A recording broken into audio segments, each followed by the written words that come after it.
Coming up on All About Android, this week we discuss the Galaxy Fold fallout, more gesture changes in Android Q Beta 2.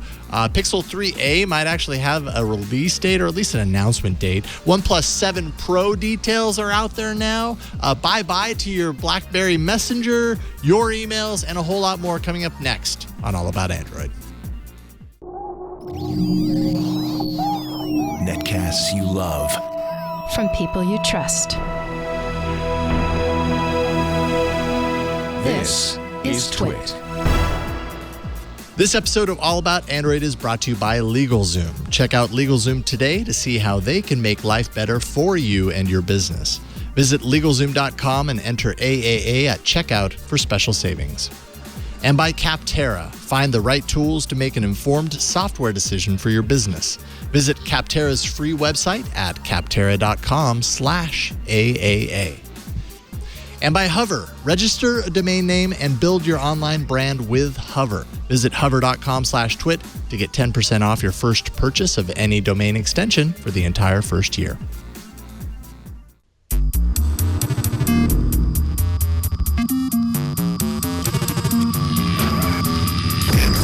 Hello and welcome to All About Android, episode 417, recorded on Tuesday, April 23rd, 2019, your weekly source for latest news, hardware, and apps for the Android faithful. I'm Jason Howell.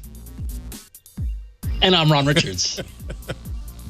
And I'm Florence of the Grey Gardens. Whatever happened to Baby Jane, Florence? How are you guys doing? I'm feeling silly today. Yeah? I am excited. When it's the three of us, it's like we're just at home in our PJs sharing a pizza. You can let your guard down a little bit. You can put in some... a little bit, yes. It's like called... my favorite time of day is casual Android. Yeah. Casual Android chat. Yeah, today Ron's not wearing any pants. That's how casual it is. You can't tell. I'm not even... And I'm out in public, too. Pants. Yes. They are purple. Ron's even at a workspace. What are they called? A shared workspace? A co-working space. Or whatever. Yeah. But it's a co-working space that specifically allows for pantless working. So right, that was actually one of the when I went through the amenities, I was like, all right, do they have good internet? Right? Is it is it open after hours so I could do the show? Can I get a private room? Do I have to wear pants? And if so, do I need to come into the building wearing pants, right, or do I have to take them off while I'm in the room? They're really supportive of alternative working styles here. It's great. They really just let you be you. So and I'm very lucky. Yeah, you are very lucky. It's a premium here in New York City. So yeah, I imagine. But it's great, Jason. You're back. We missed you last week. You guys did a great job. We had a fun time. You missed 416 on 416.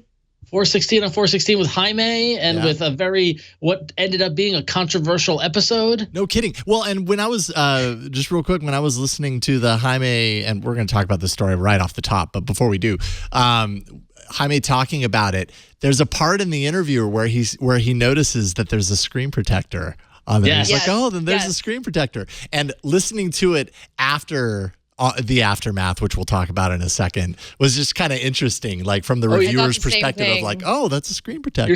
You're stealing a little thunder, but I do remember that moment in the show, and I was like, there's a screen protector, and like, so dun.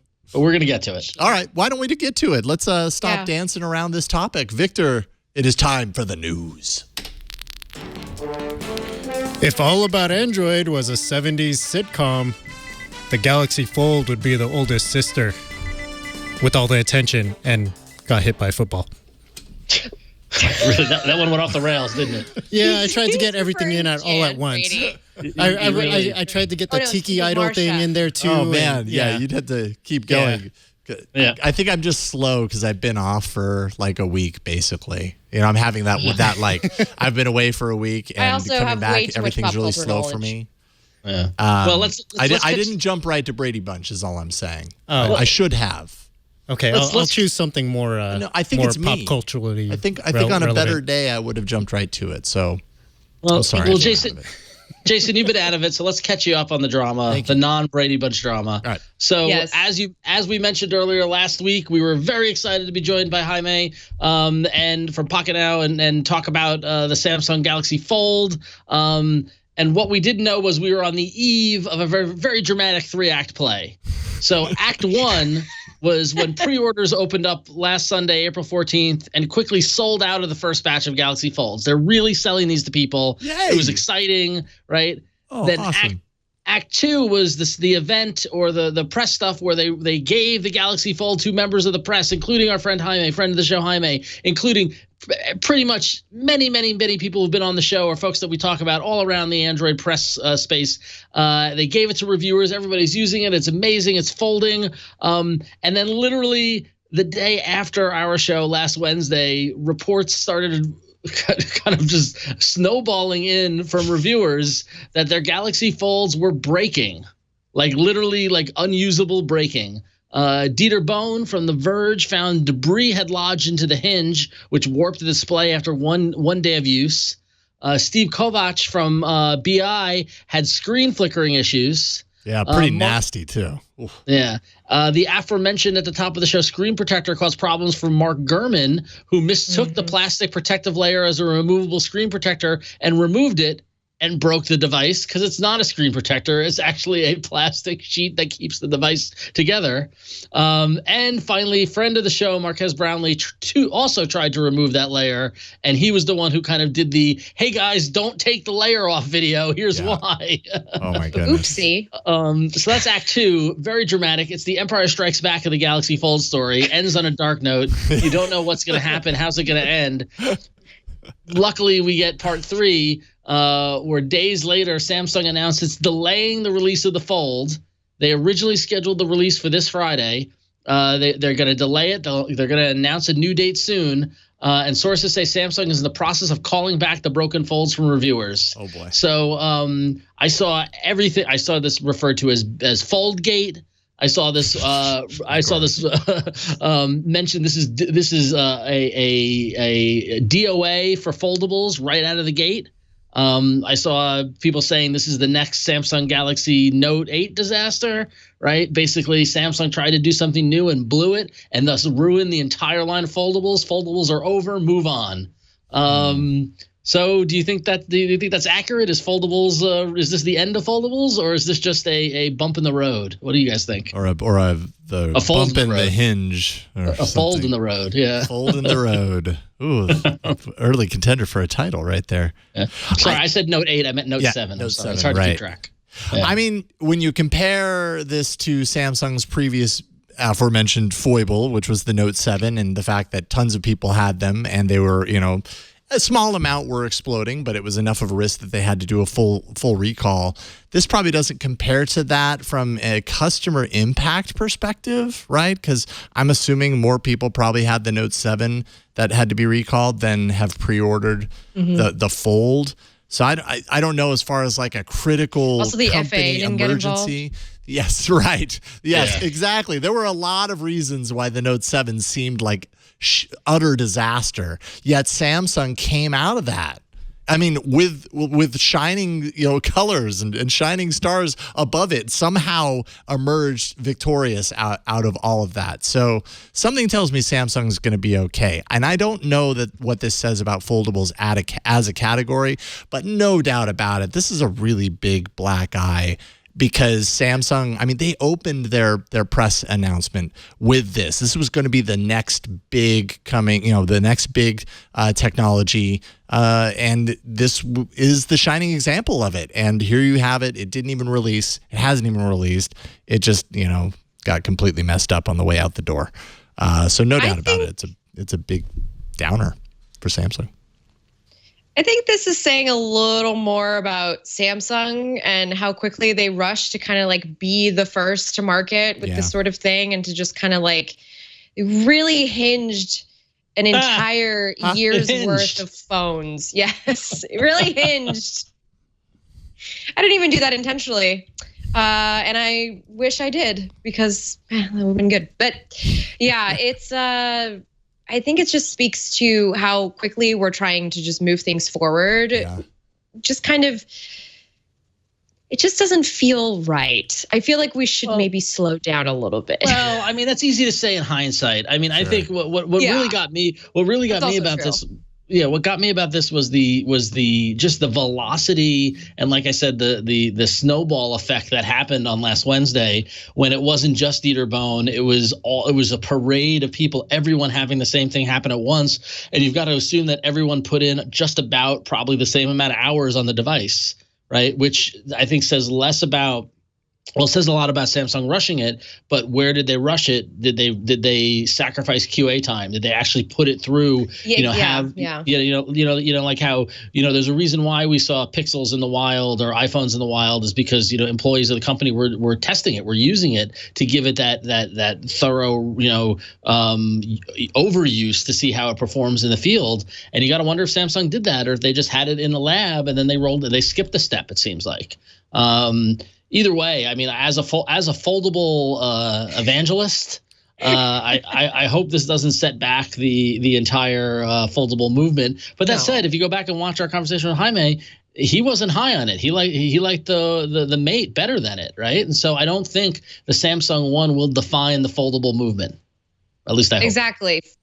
Foldables aren't done. It's just that this one in particular was not the one to really knock it. Huawei seems to be fine. Right, but we won't have that in our country, right? Right. Yeah, and is that even out true. yet? Is the Huawei foldable? It's not actually officially. Will we even know yet, if something happens? Will they shout at us?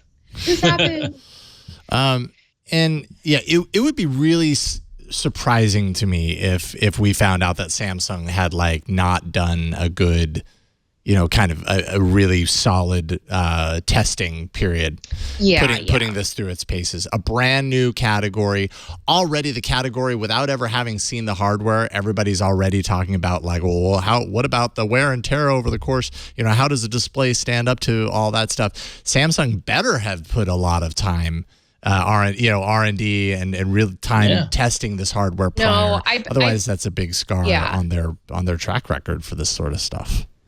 I bet they did put a lot of R&D into it. I think that ultimately what happened is this was the final design that they were like, all right, let's push this. We're going to push this one through. People have been expecting it and all that. And just expecting that nobody would maybe say anything about it. I don't know. I think it should have been addressed upfront to the reviewers that had the phones. I think this is something that maybe should have been included in the box. But I don't think was there a screen protector? I honestly believe that Samsung was surprised by this. I don't think that they would have given it to reviewers if they expected this. I agree. Yeah. Right. And the thing was that the screen protector peel off breaking it was just one of multiple breakages. That's true. If you see some of the photos and some of the examples, I forget all the tweets and everything. I see if I can find it. But there were people whose hinges broke and their displays broke, and it was not just because they took the screen protector off. It was multiple issues. Yeah, so, Steve Kovac had the double displays that when you watch what he tweeted out, it was just all flickering and everything. Got replaced or was in the process of getting replaced before Samsung, I think, is just taking them all back.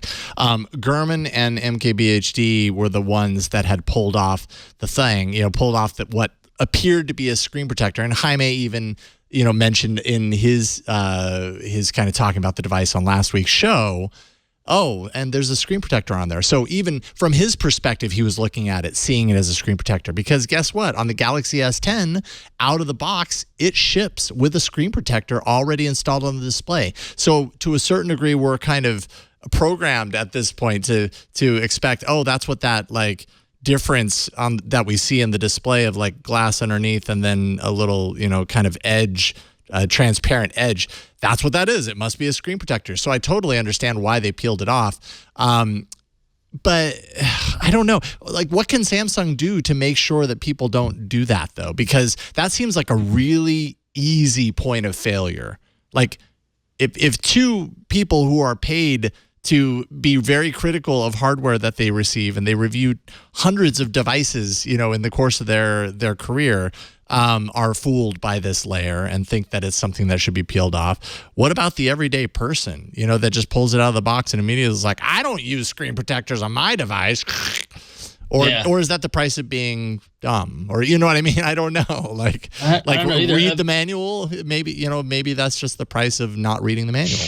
Yeah, Victor, I put in our doc chat the Mark Gurman's tweet so you can see what his display looked like, which had nothing to do with the screen protector. Although he did take it off though, so maybe it does have something to do with the screen protector. I take that back. But either way, it looks pretty bad. But as Uncle Bick said in the chat room, Marquez talked to there's this video of Samsung showing the robot folding and unfolding it 200,000 times. But makes a great point that that's not how people use it either.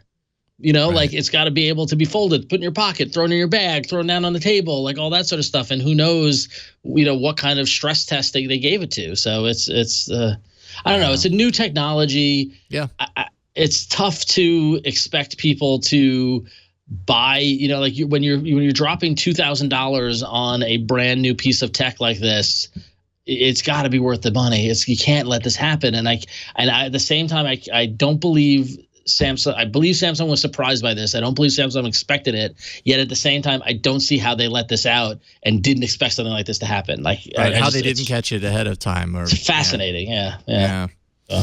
Interesting. I don't think foldables are done. I don't think we've seen. You know what I mean? This might just be growing pains, and I'm sure we'll see an actual release of the Galaxy Fold.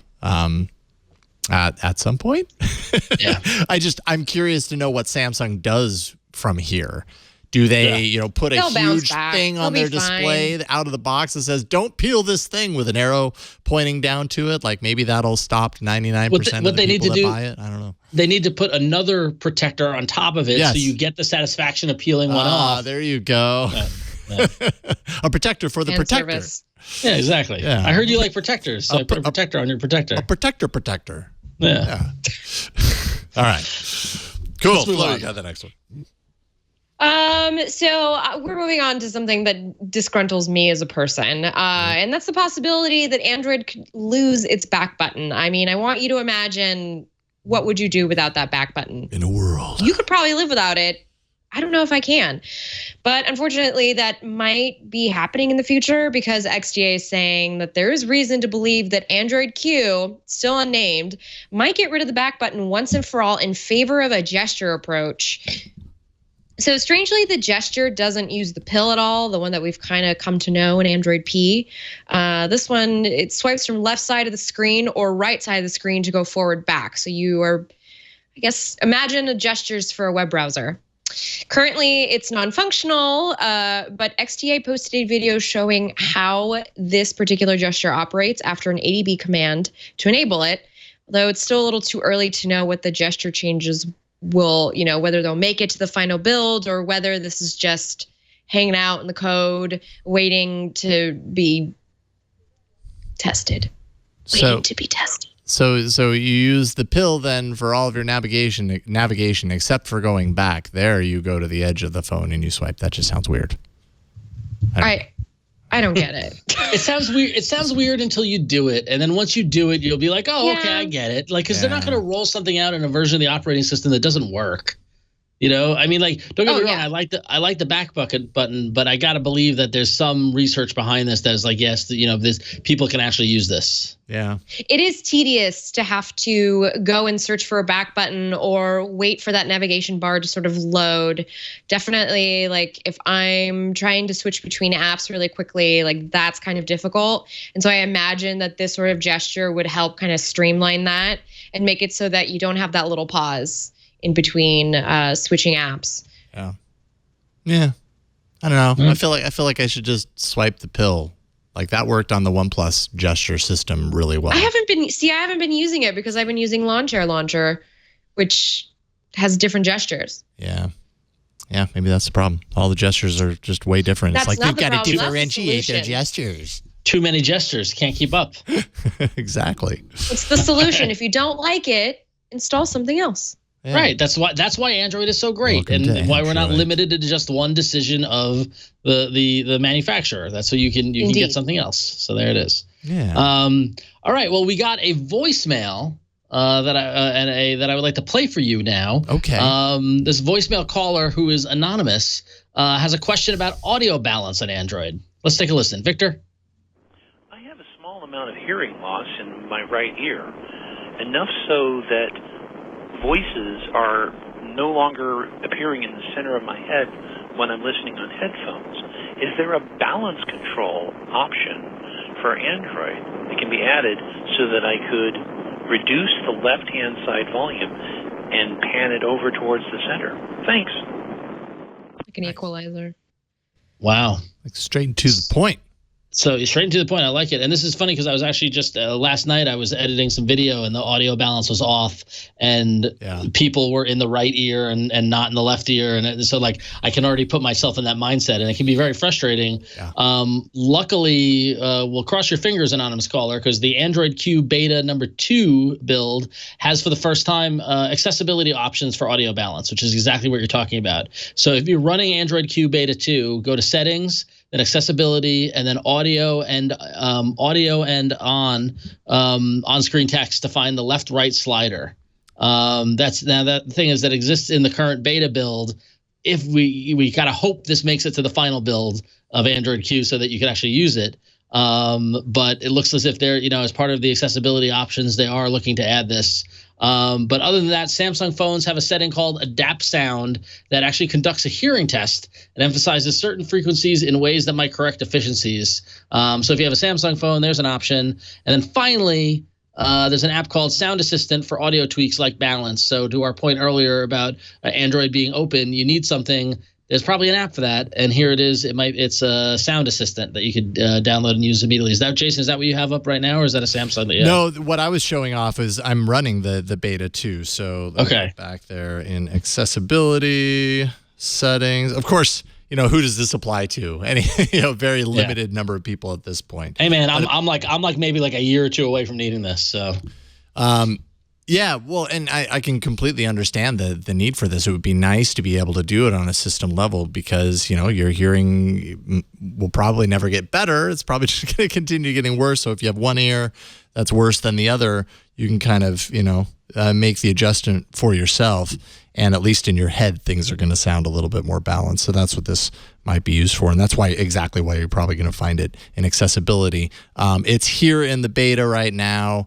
I imagine this will end up in the final, but hey, at this point, you just kind of never know. But that's a useful feature. I feel like it should have been there all along.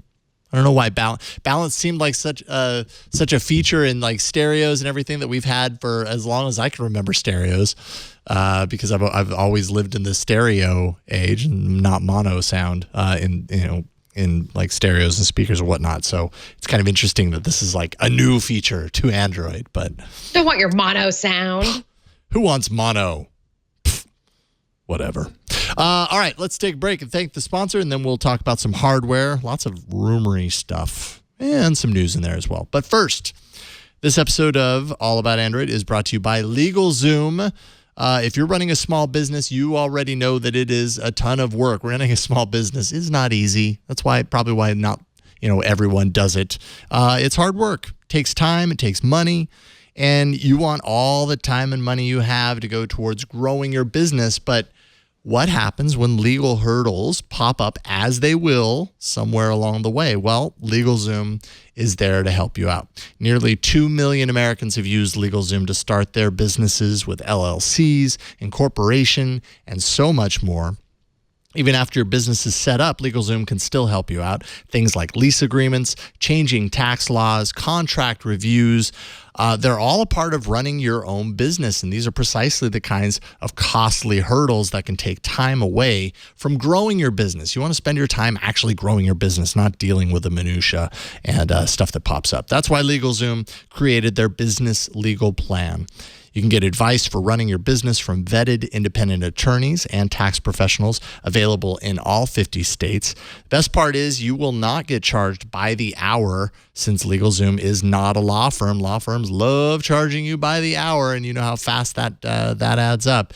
I love LegalZoom. I've said it before. I've used LegalZoom since before I even worked here at TWiT to put together my will when we had our first child, and it was just a super straightforward. We still have the package that you end up getting this really nice quality big package that you can just like zip up and stash away in a safe place. It was really nice. Make your time and money work for you. Check out LegalZoom's business legal plan at LegalZoom.com, and you'll get special savings when you enter AAA or AAA at checkout. That's LegalZoom.com and enter AAA for special savings. LegalZoom, where life meets legal. And we thank them for their support of All About Android. All right, time for some good stuff in hardware. Let's jump in.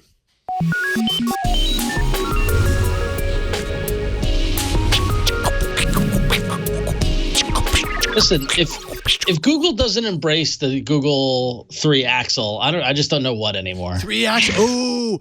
Ooh, I think I just figured out who the music's going to be at Google I/O. You better either hope that's true or hope it's not true. Could you imagine Axel Foley? Where do we go? I do have to say that in 2016 I saw them at AT&T Park in San Francisco. And going in expecting the worst and actually had a great time. I would imagine that would probably be a pretty good show. It was a great show. Yeah. Maybe they're a little humble at this point. So Florence, Guns N' Roses was a band in the late 80s. Yes, I know who Guns N' Roses is. Okay. Thank you. Axl Rose in 1987 in the Welcome to the Jungle video, I think he's wearing as much makeup as you are right now. Probably. I did not mean to wear this much makeup, by the way. I'm trying some new looks, and it came out a little darker than I like to use All About Android to test out new things. And to test out your goth look. No, you know what? I blame. I think it's not supposed Skype. To look goth. That's the thing. Is I look a lot brighter. It's just because I'm in this room. We support you. It's all good. Yes. You be you, Flo. By the way, and the chat room does correct Jason. It's Axl Rose, not Axel Foley. Axel Foley is Eddie Murphy in Beverly Hills Cop. Right. And Florence, Beverly Hills Cop was a movie in the 80s starring Eddie Murphy, a popular comedian. Yes. You're right, and this is not the first time I've done that. I'm probably not the only person to do that. Let's be real. There aren't many people that I know named Axel. A lot of Axels in the 80s. Axl Rose, Axel Foley, they're basically the same person. Google I/O is literally right around the corner. Yep. Watching. Anyway, apparently there might actually be some hardware at the event. That took me a second, but then I got it. All right, good. Yes. There might actually be some hardware at the event this year. Google posted a teaser to the Google Store saying something big is coming to the Pixel universe on May 7th. And you know what also happens on May 7th? A little Google I/O keynote of some sort. Total coincidence, I'm sure. Or probably not. Apparently, they're also touting a tie-in with the Avengers Endgame, which maybe Ron cares about, with an AR Playmoji for Pixel devices. That's exclusive to Pixel devices. So we've been pretty used to there being no hardware at Google I/O. It kind of sounds like they're not only are they going to have hardware there, but they're going to release a new phone there. That's kind of new.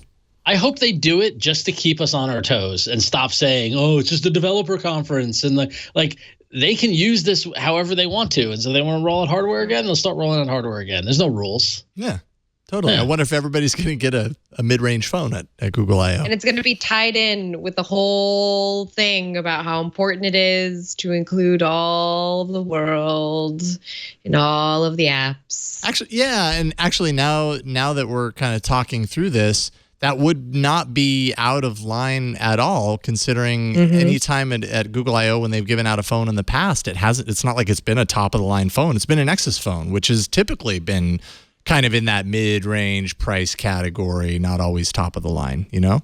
Exactly. And I bet they're going to make it super low key. It's not going to be like the actual Pixel event that happens in the fall. It'll be like, hey, we're going to talk about this. And then developers now can buy this phone to do these things with it. And it's available on this date for this price. And it also has the impeccable and amazing Pixel Visual Core processor. See, I wrote the speech. Oh, very good. Wow. You didn't include Axel Foley, though. I didn't. No. Okay. That's in the after. That's when they played a little the concert at the end of the day. Okay. Good. They better. Apparently, the 3A and the 3 Axel will be offered not only on Verizon, which Verizon has had the exclusive, which I don't think I realized until I was kind of reading the articles. I was like, really? Verizon's had the exclusive on this? We probably talked about that many times, and it didn't click. The exclusive carrier promotional material. Oh, okay.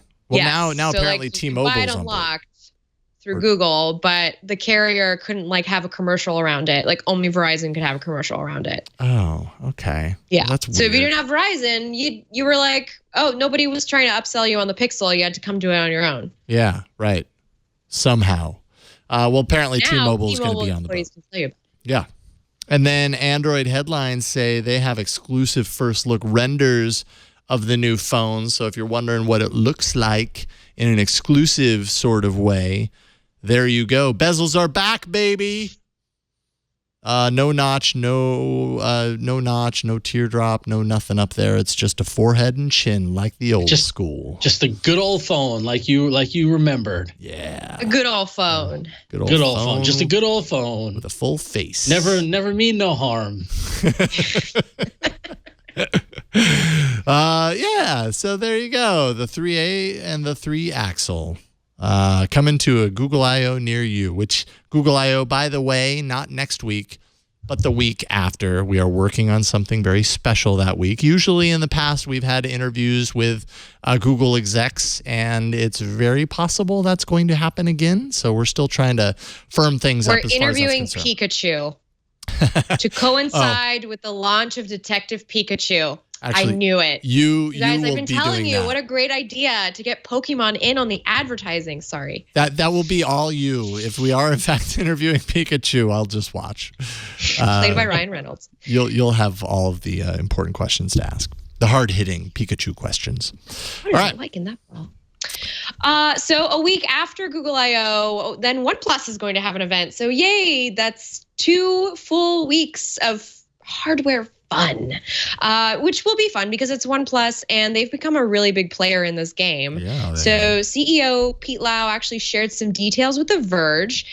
There will be the OnePlus 7 and a OnePlus 7 Pro. Now, the Pro will have a significant display upgrade. The rumors suggest a 90 hertz screen, and not just for gaming, but system-wide. So all that Hulu that you're going to watch is going to be refreshing fast. So supposedly OnePlus is spending 3 times the amount on the new display tech that does this sort of 90 hertz maybe thing. The Pro will also support 5G because that's everyone's favorite buzzword for 2019.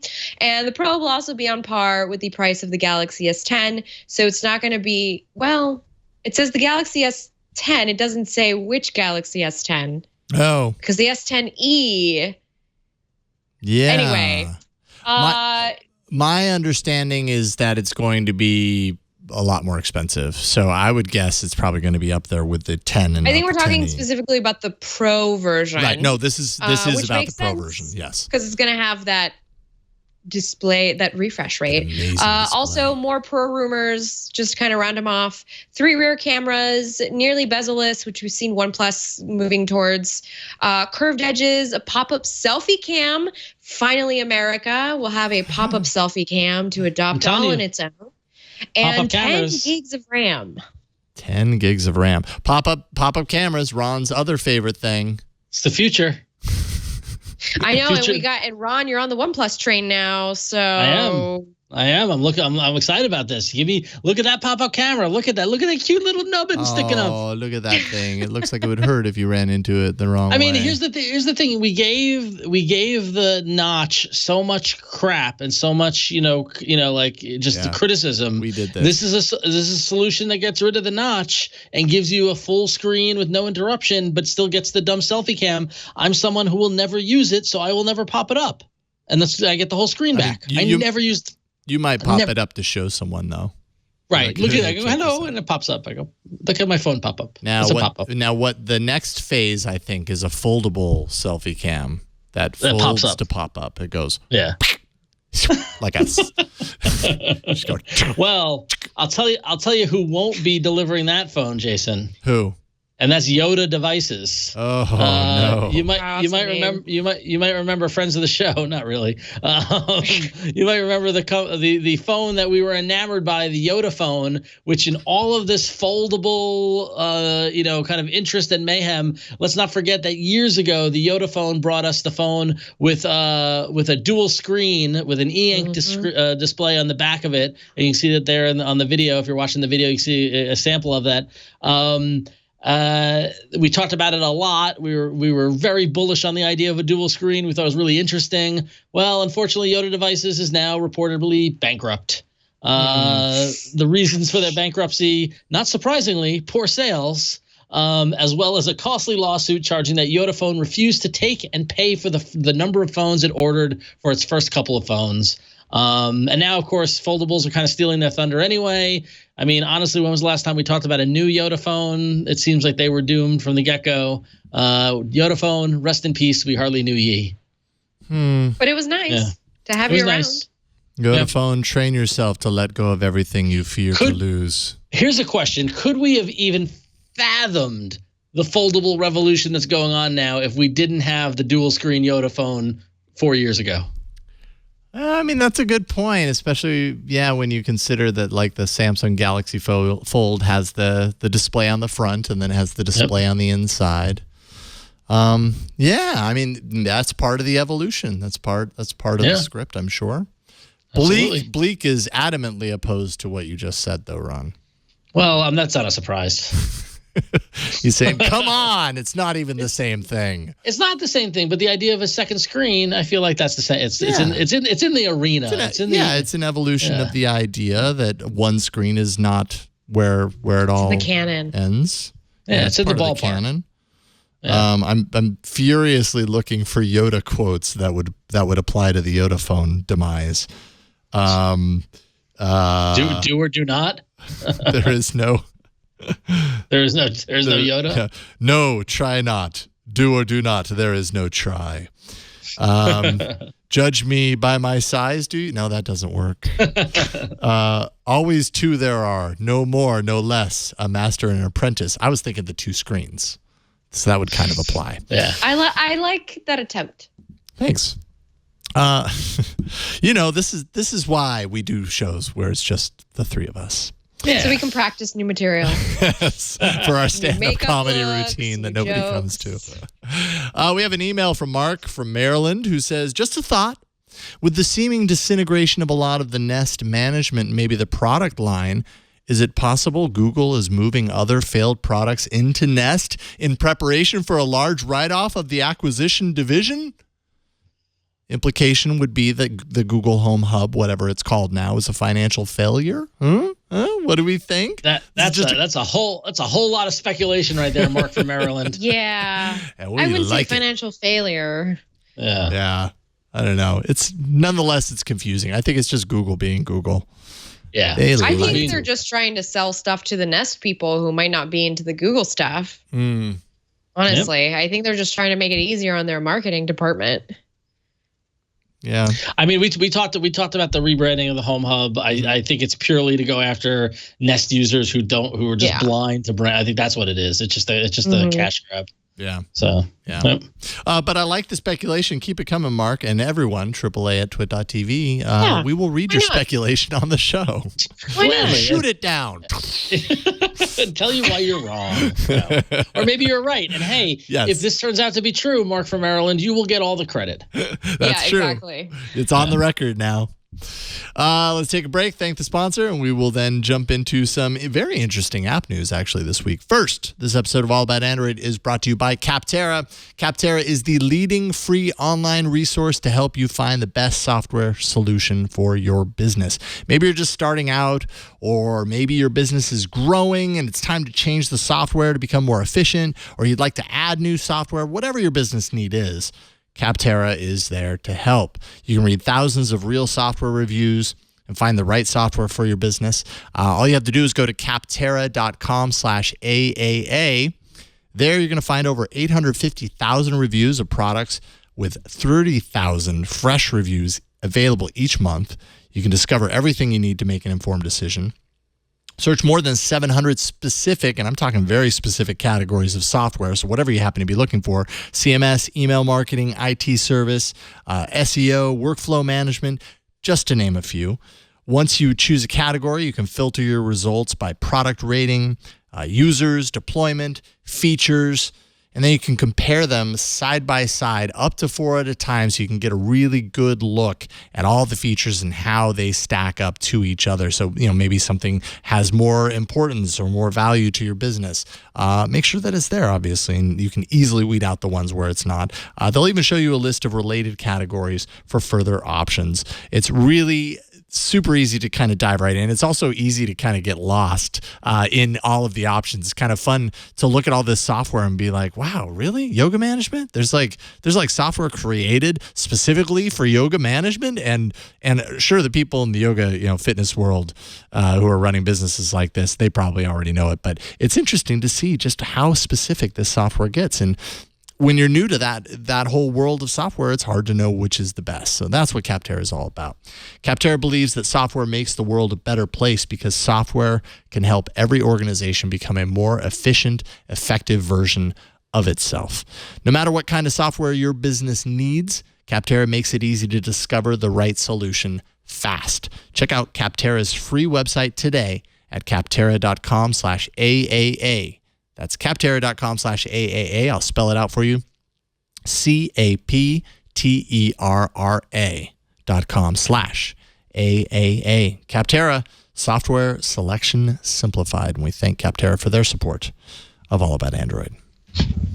And now, lots of stuff in the apps segment.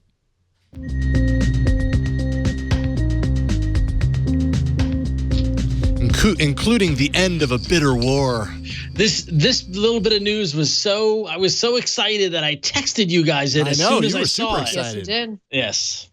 Yes, you did. So those of you who may have not heard, Google and Amazon have made nice on something, on one thing in particular, which is that after years of not offering each other's entertainment products on each other's platforms, they are now making it available to all users.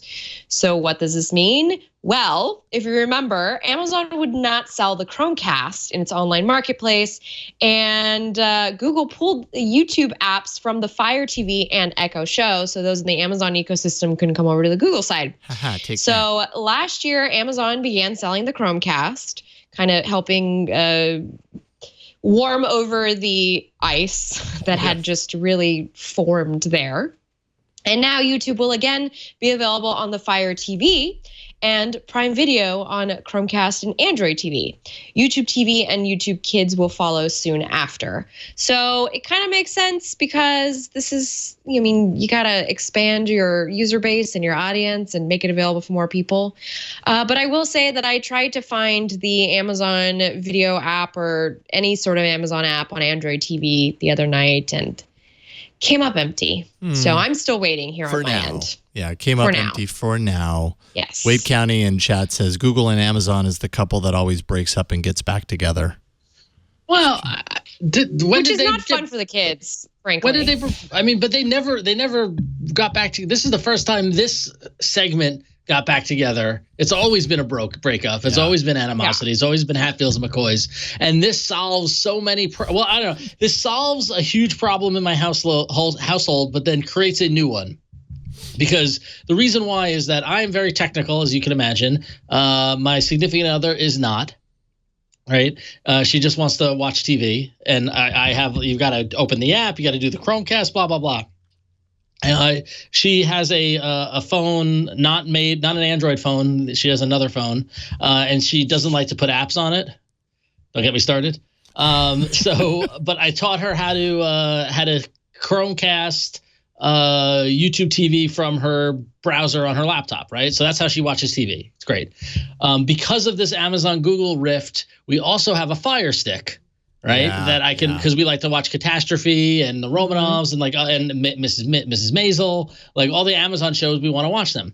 Now the problem is that I have a TV that only has 2 HDMI ports, and one is being used by my computer, and the other one is either plugged into the Chromecast or the Fire Stick, right? Yep. So whenever I want to watch one, I need to unplug the HDMI cable, plug it back in, or whatever it is. So now Nightmare. I'm in a world where I can just plug in the Fire Stick and we could use YouTube TV through the Fire interface, except for the fact that I like Chromecast and I'd rather Chromecast my stuff. So while this is great and makes things easier, it also makes things harder. So I realize I have a very specific problem here. So then what would be the solution in your case? You prefer the Chromecast. But the solution in my case is to get my wife a better phone and teach her how to Chromecast. And now that Amazon Prime Video app is Chromecastable, then we're fine. Like, then it's great. Or upgrade the real your solution, TV. yeah, the real solution is that I probably should just use the Fire Stick because she wants a remote. She was saying that she's like, I just want a remote. You know, like I want to navigate. We go to her parents' house. I really like the Xiaomi Mi Box. It's really nice. Well, it's only $50. I upgraded our TV. You know, we talked about that around Christmas time, and it has Chromecast built in, but then it also has its own apps for things as well. So you kind of get the best of both worlds, right? Like if I was to connect and Chromecast to it immediately, the TV recognizes it and automatically switches over to the Chromecast thing so that I can do the thing the way I want to. But if your wife wanted the stick, the Amazon Fire Stick, maybe you just need to upgrade your TV. Well, no big deal. don't get me started. Well, don't get me started on the TV. I'm on a 32-inch Vizio because that was a negotiation in and of itself. Because it's because she doesn't want a big TV and I needed a computer and she doesn't want two monitors in the living room, which is fair. So we compromised. We got a TV that I can use as a monitor, but I didn't want to get too big a one because then it's just hard to use that. Anyway, it's a whole thing. But Virgil in the chat room has a good suggestion to get the NVIDIA Shield Android TV console. And and just use that, and then you get a remote, and I can Chromecast to that, and all that stuff. Oh heck yeah! We have that at home. It's amazing. It's awesome. I should use that. Yeah, maybe I'll check that out.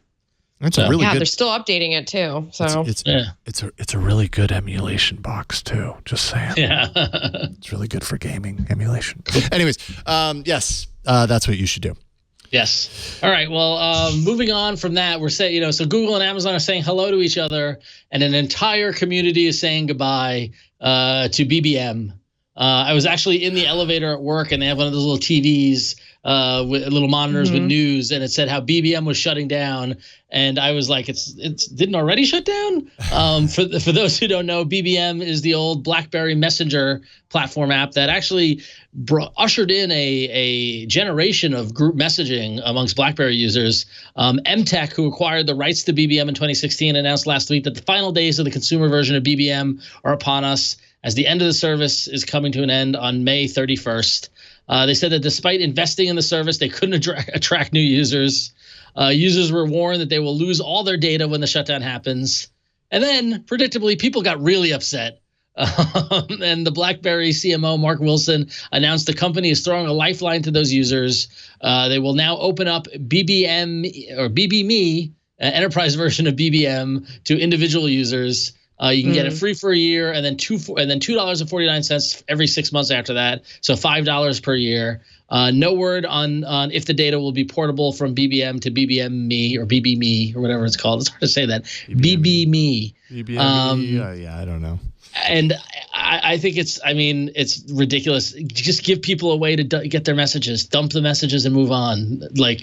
Say goodbye. Really? You're holding on to BBM? Really? Like, what phone are you using BBM on that you need that data for? People really like their BBM, apparently. Yeah. Apparently. Yeah. Nah, I never really used BBM very much. I was on a BlackBerry for a very short amount of time.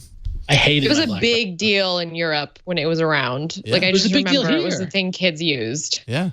I remember I had a BlackBerry for work. I didn't want one, but they gave me one. And then my sister and her friends all had BlackBerries. This is pre-smartphones, and they all started using BBM, and that's why they loved it, because they're all chatting. Now they're all in WhatsApp, right? So same idea, just a different application, but they loved it, and they weren't like business people. She's a teacher. They were all teachers, and they were using it. It was crazy. Yep, a trendsetter, paved the path for the messaging services that we use now, but its time has come. Indeed. And finally, Google continues to make its changes around how it runs its Android business in the EU. It is appealing all the stuff that happened last year, the EU ruling around antitrust, anti-competitive behavior, all that kind of stuff. But like Microsoft before it, Google will now offer European Android users options when setting up their devices for the first time, or when existing device owners receive an update that would bring this change.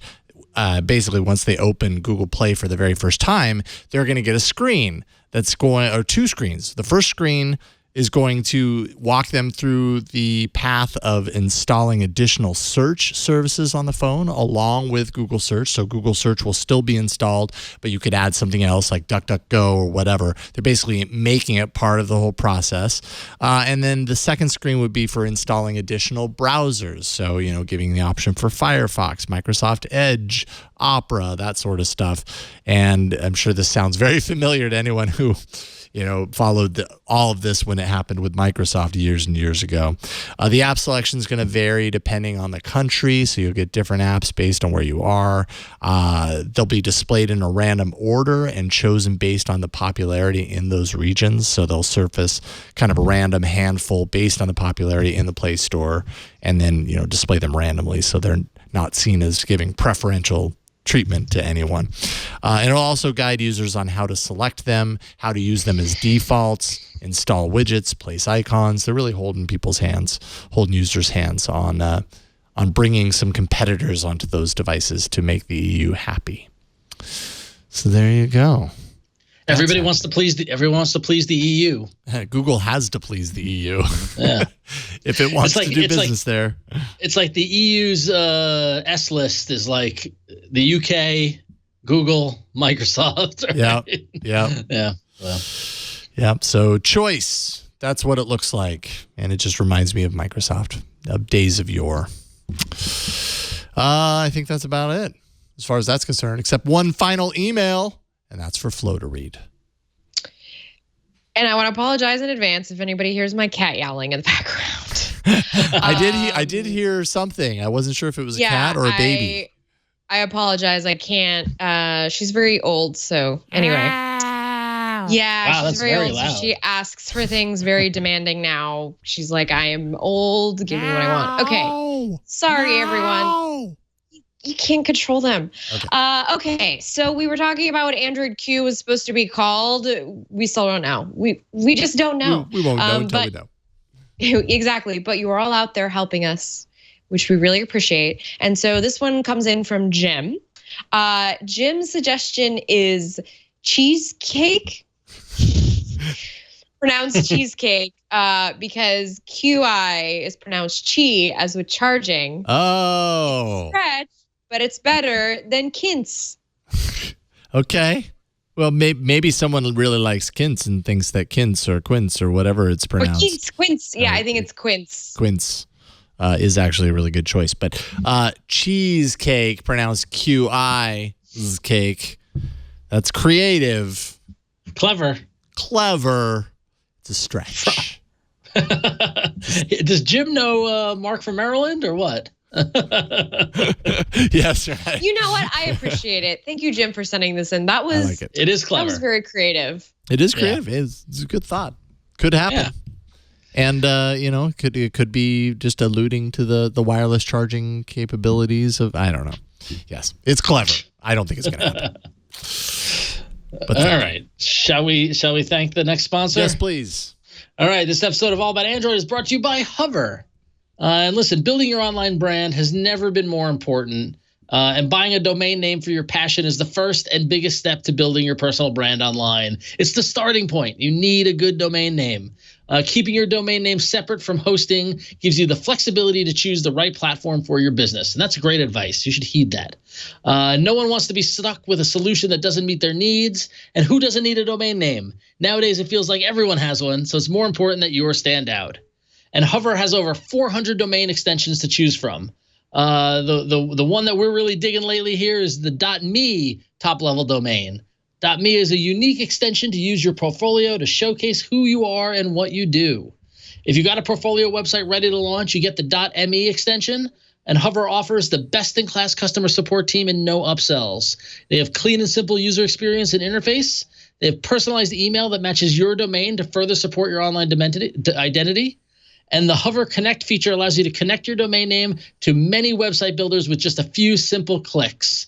And Hover makes it so easy. You got an idea for a domain name. You're going to go register it, getting it all set up. This used to be such a hassle. Like, oh, man, you'd get an idea and you'd want to start, and getting the domain name would be the hurdle that would keep you from developing your idea. No more. Hover makes it so simple, and you can connect it to whatever website builder of your choice. Hover makes it that much easier. And listen, I'm telling you, this is the year. You're going to find a domain name for your passion, and you're going to visit hover.com/twit and get 10% off your first purchase of any domain extension for the entire first year. That's hover.com/twit for 10% off your domain extension for a full year. We thank Hover for their support and making it easy to get domain names. Thanks, Hover. Thank you, Hover. All right. And with that, those horns you hear in the distance, those are the sounds, the battle cries of the arena. So many enter, but only one wins. Android Arena. Android Arena from last week. It was but 2 apps that entered, and only one will win. And not Tinger. No Tinger. No Tinger. No Tinger. No Tinger wins at 59, right around 60%. Who was that? That was Flo. That was Flo. Congratulations, Flo Flo. wins. So, Jason, while you were gone, because Jaime had to leave, we identified that we were in a very unique arena situation where we'll both win. Oh. Because even though I lost, I won because you weren't there and the guests weren't there. So not only did Flo take the lead, I gained some ground on you, mister. Oh, boy. So it's pretty good. And what that means is that I've got 29 points. I'm in last place. Uh-huh. Jason, you're in third place with 32 points. Oh, boy, so I'm right knocking there. on the door. I know.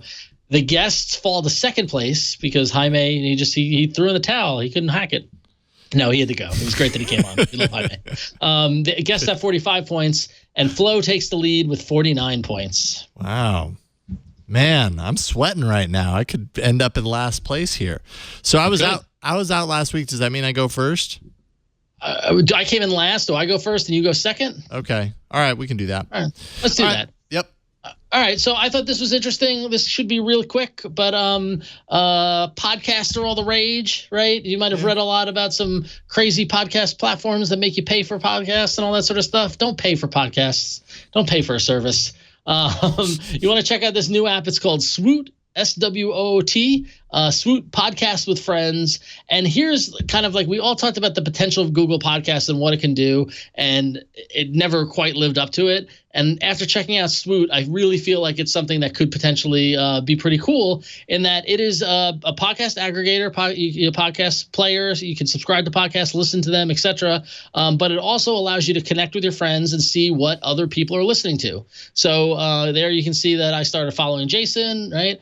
And so you can look and you can see the podcast I subscribe to. So if there are people who you follow online on Twitter or on Facebook or are friends with that you admire and that you really want to you kind of take to heart what they listen to and get their recommendations without actually talking to them, when you connect with them on Swoot, you can see what they subscribe to. So if you go back to the home screen there, actually. Right. So on the main home screen, it's real simple. You got 3 options. You can go to My Podcasts, you can go to your downloads, and go to your friends activity. So if you go to My Podcasts, and then you also get your latest episodes, a nice little feed. But here are all the podcasts that you're subscribed to. But if you hit that there, but you can also see who you know that is also subscribed to it. So you can see all about Android. Both you and I have subscribed to it. You see our little avatars, right? And so that gives an indicator that Jason, that is a podcast I listen to and enjoy. Me too. If you go back to the main screen and you go to friend activity, right? And so you can see we don't have any friends right now. You can see there's not a lot of what's going on too. But if you tap on the trending side of things, right, and you can see what other people are listening to of the user base. and you can see kind of what is interesting and what is popular. It's a great tool for discovery, and what I find the best way to discover new stuff is to see what the people that I trust and I who I often listen to for recommendations are listening, and this makes it real easy to do that. So it just came out. It's a brand new app. Not a lot of people are on it, so it's an opportunity for everybody to get on and start sharing with each other and sharing with the podcast that you listen to. I like it. Very nicely designed, very clean. Makes it real easy to set it up and connect to everything. It's free, so give it a shot. Why not? So it's called Swoot in the Google Play Store. There you go. Swoot. Sweet. Swoot app. Ron. Swoot. That app's really swoot. Swoot, there it is, says Cousin of Jean. Okay. Dang it, why did I say that out loud? That was really good. All right. Good app. Swoot, I like it. That'll be really, really interesting when there's a large community kind of sharing. That's the thing. Yeah, as long as people are using it and they're people and you can build up that network, then it could be pretty powerful. Totally. So it's Last FM for podcasts? Kind of, yeah. I can see that. Oh, yeah. I miss Last FM. I still use it. It didn't go anywhere. It's still there. Yeah, you can still scrabble, right? Yeah. Yeah, you can still scrabble through Spotify. Still a thing. Yep. My app, all right, I was on This Week in Google a couple of weeks ago, and I did show this app off then, but I really wanted to bring it here because I actually have been using it a decent amount. I like it, and it's worth knowing about it. It hasn't been in the arena, so it's getting a second shot here. This app is called All Trails, and very recently I've been my wife and I have been wanting to kind of get more into like hiking. We live in Sonoma County. There's a lot of really great places to go hiking around here. Just kind of seems like a lot of fun to do now that the weather's improving and everything.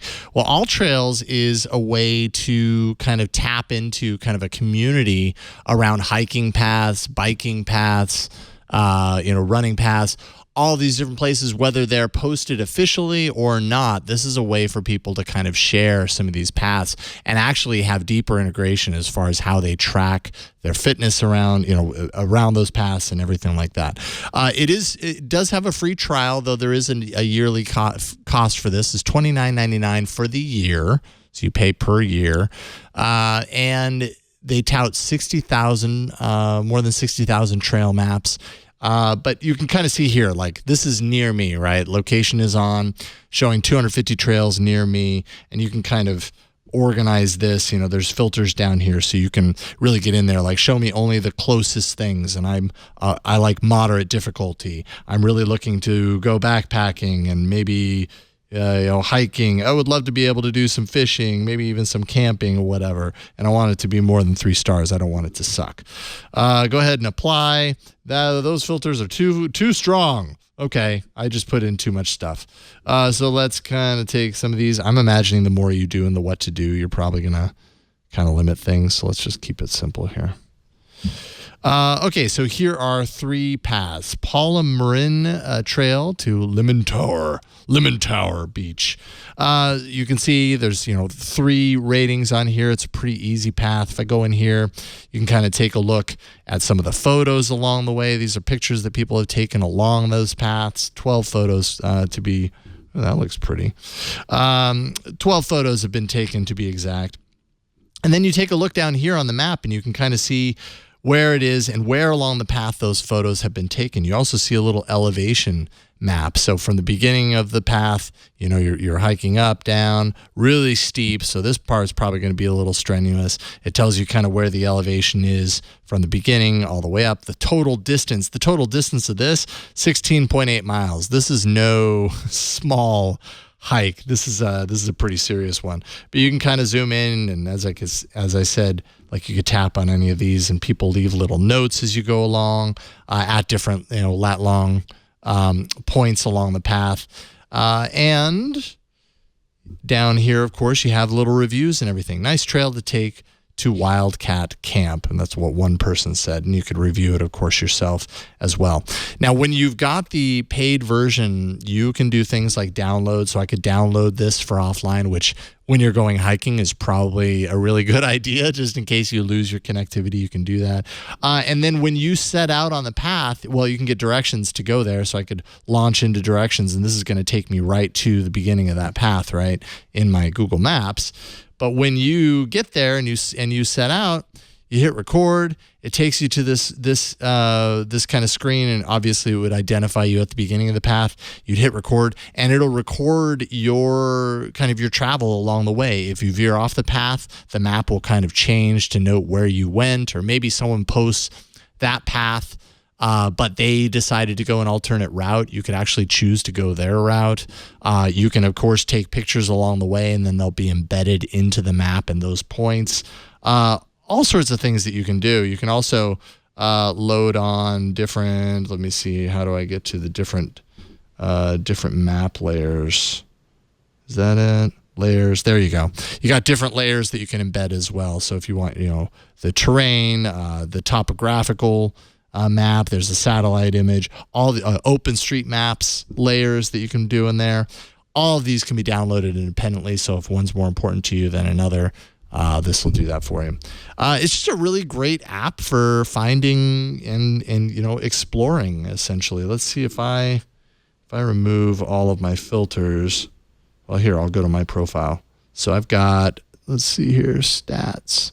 I went a couple of different places. These are like my overall stats that you can kind of nerd out on. I've also done, I've done a couple, and I did one 5 days ago, the mountain trail. And you can kind of see this was my specific hike, going all the way up and going all the way back. This is an out and back path. And yeah, it was pretty steep. By the end, we were 2,500 feet up from 600 feet. So, and it gives you the weather readout and all that kind of stuff. It's called All Trails. If you're looking to get outside, right now is kind of the best time to do that. Check it out. I think it's a really great app. It's well designed, and there's actually a really great community on here. So you're almost guaranteed to find some activity around you. And I find a lot of activity here in the Bay Area.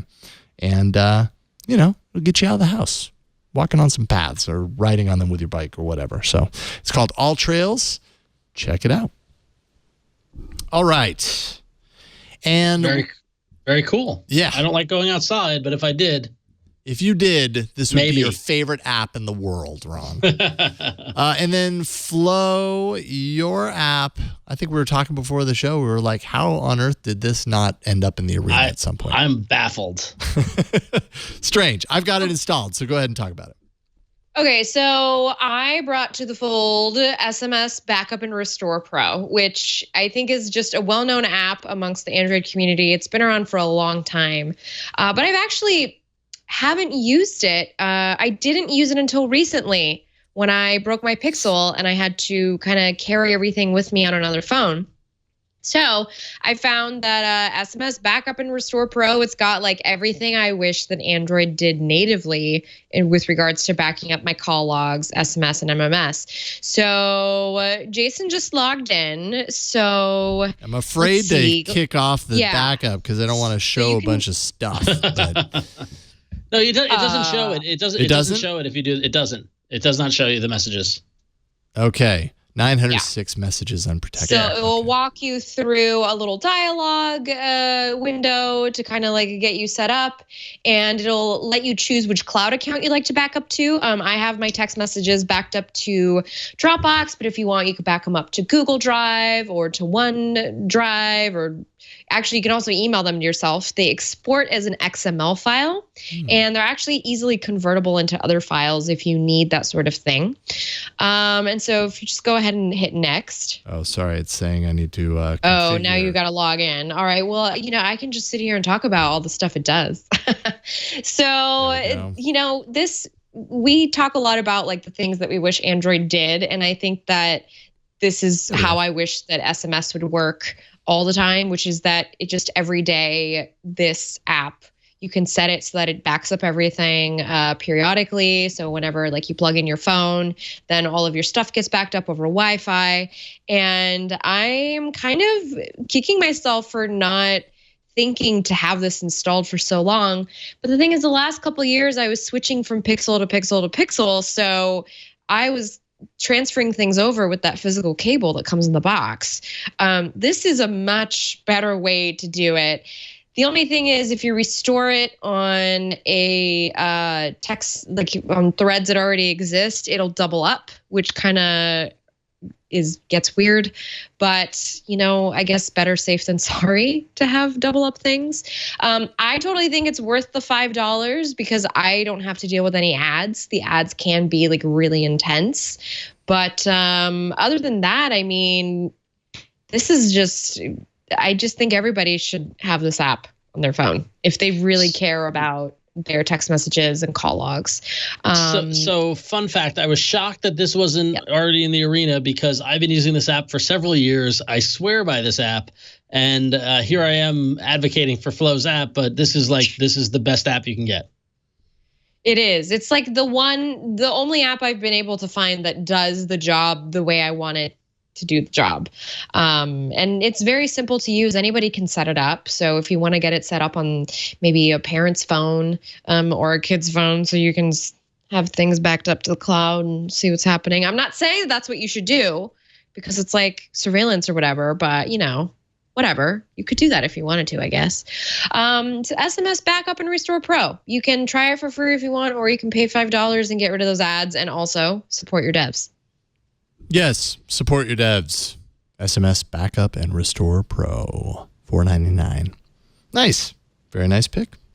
And now I'll be backed up because I just set that up on the show and it was super easy. Yes. All right, so twit.to/AAA poll 417 is where you'll go to place your vote for your favorite app this week. Twit.to/AAA poll 417 is your favorite app. Swoot, the podcast app that Ron brought in. All Trails, the hiking app that Ron will probably not use. And SMS Backup and Restore Pro, Ron's backup and restore app that Flo is also using now. Sorry to focus this on you, Ron. It just kind of happened that way. Twit.to/AAA poll 417. And Victor's cursor is swirling. And I can't argue with that choice. Yeah, Victor likes to back up his SMSs. His SMSI. I like to back up my SMSs to Google Drive, and I have got them all there. It's wonderful. Wow, how big is that backup? It's not that big. I can't talk. SMS. Yeah, it's not that big actually. Yeah, let's see. I'm gonna see how big the file is. 1 second. Here we go. Google Drive. Loading, spinning. So interesting fun fact, my Gmail account that I've been using since day one, like when they had the beta, what year was that? 04, 05? Yeah, something like that. I ran out of storage and I am now a Google One customer. I paid to get 100 gig of storage on my Google Drive thing now. And so in my icon in the upper right hand corner, there's a red, blue, green, and yellow circle because now I get like Google One support if I want it. Yep. Which is funny. It's only $2 a month. It's kind of fun for $2 a month. And really, when you think about all the time makes and you all feel the stores legitimate. that you've gotten, for free, you're like, okay, I could start paying $2. Well, I'm like, I have a business. part of the reason why I had to pay for storage is because I just lied to you and I said the SMS messages aren't that large. I have 4 backups and each file is 1 gigabyte. Oh, okay, so 4 gigs. But those are 4 individual backups of 1 XML file that is 1 gig. So are they all sequential or do you? Yeah, no, I've got this one is you got to keep them all. July 15th, 2018, December 11th, 2018, January 1st, 2019. It's pretty much every time I get a new phone. Oh, okay. I have every text message going back. Oh, do you want to do this? Let's see. Let's see. Curious. Okay. I only go back a couple of years. I'd be curious to know I'd be surprised if yours go back. Yeah, no, I don't even. I've lost. Okay, my lost oldest text message is August. It's not that far. August 18th, 2017.